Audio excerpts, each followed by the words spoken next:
একবার এক বুজুর্গ ব্যক্তিকে এক বাদশাহ দাওয়াত দিয়েছিলেন।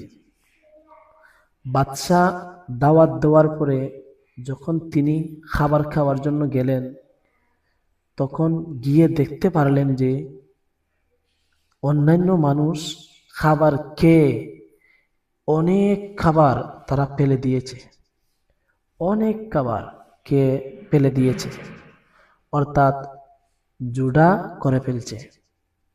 ওই বুজুর্গ ব্যক্তি রহমতুল্লাহি আলাইহি যখন দেখলেন এত খাবার নিচে ফেলে দেওয়া হয়েছে, তখন তিনি এই খাবারগুলা খেতে শুরু করলেন। যখন এই খাবারগুলা তিনি খেতে শুরু করলেন, তখন ওই বাদশাহ যখন দেখতে পারলো এই বুজুর্গ ব্যক্তি, আলেম ব্যক্তি এই জুড়াগুলা খাইতেছেন, তখন ওই বাদশাহ বলতেছে, হুজুর আপনার কি খাবার খেয়ে পেট ভরে নাই? তখন তিনি বললেন, আসলে আমি তো এখনো খাবার খাই নাই। আমি দেখতেছি এখানের মধ্যে এসে মানুষ খাবার খেয়ে অনেকগুলা খাবার তারা নষ্ট করে ফেলতেছে, তাই আমি ভাবলাম এই এতগুলা খাবার নষ্ট না করে আমি যতটুকু পারি ততটুকু খেয়ে নেই।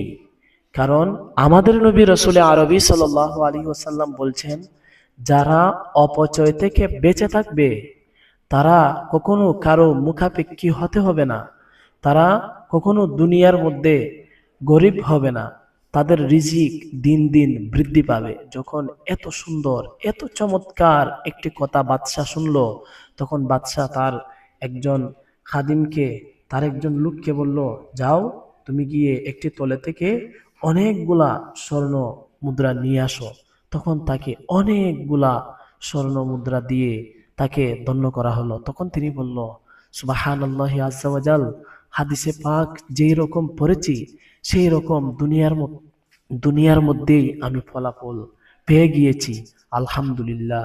তো প্রিয় দর্শক, আমাদের উচিত যখন আমরা খাবার খাই বা কোনো কিছু খাই, যে কোনো কিছু আমরা চেষ্টা করব এগুলা নষ্ট না করা।